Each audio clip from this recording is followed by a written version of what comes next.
ما غنخليهاش تمر مرور الكرام. شي حاجه اللي كتمس بلادي ما غادي نسمحش فيها، لان الكل دار الجهد باش ان المغرب يكون واحد من المنظمين لاحسن نسخه ديال كاس افريقيا عبر التاريخ.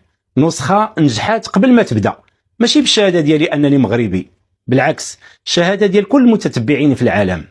الا انت قلتي الصحفي او شبه الصحفي او الصحفي الغير المحترف والصحفي اللي ما كيشرفش، لان ميثاق الشرف ديال هذه المهنه انك تكون موضوعي وتكون صادق وتقول داكشي اللي كتشوف.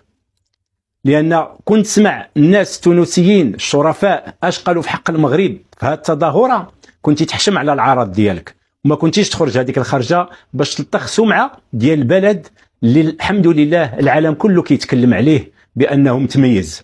متميز في كل شيء، متميز في التنظيم، في الاستقبال، في الاخوه، في المحبه، وحتى في الظروف اللي حنايا فيها دابا ديال هاد الكاس الافريقيه.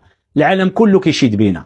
الا سمعتي المدرب ديالكم طرابلسي اش قال، بانه اليوم حنا في ظروف جيده، كل الظروف مساعدانا باش اننا نديروا نتيجه، ودرنا نتيجه فيها امتاع وفيها ابداع وفيها كره نقيه، لان المغاربه وفروا لنا كل شيء، لا في التدريب ولا في الفندق ولا كذلك في المواصلات.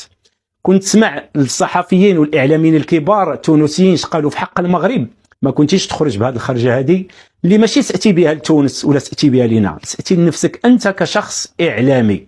وحاشا مع الله انك تكون اعلامي، لانك مشيتي في واحد التيار باش انك تاخذ الشهره، ولكن كانت بالنسبه لك نقمه.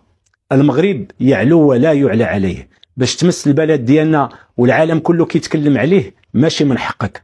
كنت تسمع رئيس الاتحاد الدولي اش قال في المغرب، وتسمع رئيس الاتحاد الافريقي اش قال في المغرب، ما كنتيش تقول هذا الكلام هذا، لان هذا الكلام هذا يعني ماشي نقول لك ضرنا، لان بالنسبه لنا حنا ولا شيء، لان عارفين قيمتنا وعارفين مكانتنا وعارفين العمل اللي كنقوموا به والطريقه اللي غاديين فيها واللي متبعين فيها مالكنا الغالي نصره الله.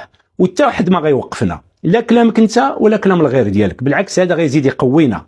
واللي كنتمنى وانا كنشوف مواقع التواصل الاجتماعي الكل كيقول لك هذا خصكم ترحلوه من المغرب. انا كنقول العكس، خصك انت تبقى في البلد ديالنا باش تزيد نهار على نهار تشوف المغرب علاش قاد، باش تزيد نهار على نهار تاكد بان الكلام ديالك غلطتي فيه 100%، وحرمتي راسك من واحد المهنه اللي شريفه، وحرمتي راسك من واحد البلد اللي كيستقبل الكل.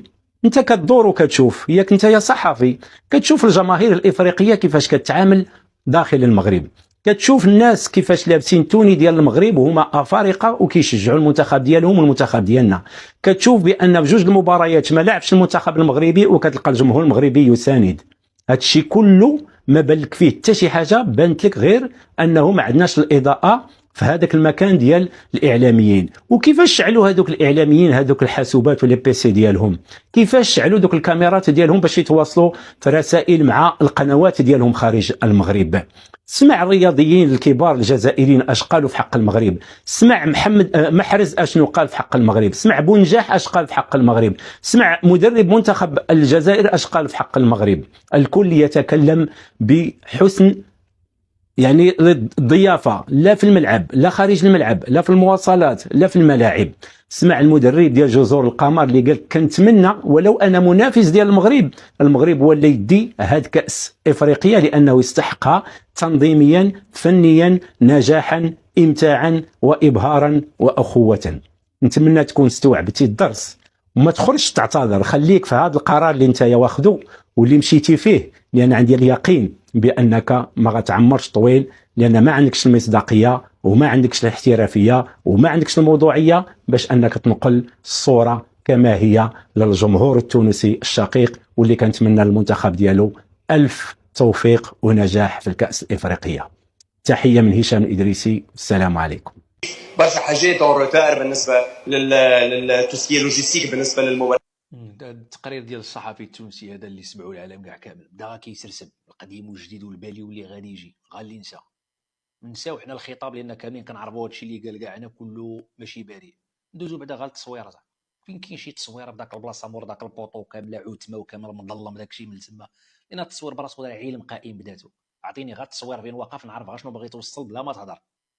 عاد رانا ملي غندوزو حنا للخطاب اللي كان كيطلق وداك التقرير، راه حنا قاريين الخطاب فوكو والتحليل والتفكيك الديريدا وهاد الامور، كلشي ملغوم اصاحبي، وتا شي حاجه ما بريئه تما، وبنادم عامر خصو غير يبدا يطلق لا التيرانات ما عامرين. وشنو اخويا كتقلب عليا نمشي ندخل لك نشجع لك انا بوركينا فاسو وانت مريض في راسك؟ خويا راه كنشجعوا منتخب هو اللي غيدخل، قدرتي على بوركينا فاسو سير دخل تفرج له. لا التيران خاوي، الناس الشتا كطيح ناقص تما 6 ديال الدرجات، دخلوا علينا فرعنا الرواح. مين جايبين هاد العلوم؟ ولا الجماهير ولات دابا تخلق هاد الدراجي. الجماهير ما كاينش بوركين ملي داروها في كوت ديفوار وفي مصر وفي عاد ولينا كنهضروا دابا على الجماهير، خصنا غير نشدوا حنا هاد النسخه هادي. اول نسخه بداو كيناقشوا فيها الجماهير هي هاد النسخه هادي ديال المغرب، شي حوايج واحده اخرى ما كايناش. والصحفي هذا غا كيطلق، هذاك تار داك صاحبنا الجزائري اللي كان جا غا كيدردب. لا التيران هذا راه ما خص واحد يلعب فيه، هذا راه خص هنا المنتخبات اللي جايين هنا يخلصوا في التيران ديال الرباط باش تدخل تلعب فيه. واش ما كترصاش كاع كتهبط من التحت كاع، حنا عندنا السفلي لا كان في التيران لداخل كدوز كيجبد الماء، دخل انت بدا تجري فيه تما، حنا مصاوبين 2030. في التالي لا الجماهير لا ما هذه، ويلعب كاس افريقيا هي هذه، وتنتلاقاو في النصف ولا في الربع ويلعب الكره ولا حيد على اليمين. Vous savez qui c'est lui? Déjà, je tiens à dire que cette personne ne représente pas du tout le peuple tunisien. Il s'attaque au Maroc en diffusant des mensonges sur l'organisation en direct sur une chaîne tunisienne. C'est juste un haineux, un journaliste haineux. Il dit qu'il y a eu une coupure d'électricité alors que c'est pas vrai. Il est parti dans un coin sombre. Il a éteint les lumières et il a dit il y a eu une coupure d'électricité dans le stade. On est en train de filmer avec les moyens du bord. En gros, que des mensonges. Ce genre de comportement, on s'y attendait. Bien évidemment, il y a toujours des personnes qui vont venir vouloir salir l'événement. On perfectionne dans notre domaine, c'est normal qu'on ait des jaloux, mais autant de haine de la part d'un journaliste qui est censé être professionnel, moi ça me choque de fou. Pourquoi mentir à ce point? Le monde entier approuve l'organisation du Maroc, le monde entier félicite le Maroc pour l'organisation de la CAN, et lui il vient, il commence à vouloir mentir, propager de la division sur les chaînes tunisiennes, à salir l'image de la Tunisie. Je comprends pas ce genre de personnes. J'espère que mes frères tunisiens vont défendre le Maroc, et je pense qu'ils vont défendre le Maroc parce qu'on est des frères, et cette personne, encore une fois, ne représente pas du tout le peuple tunisien. Et sur ce, Dima Maghreb.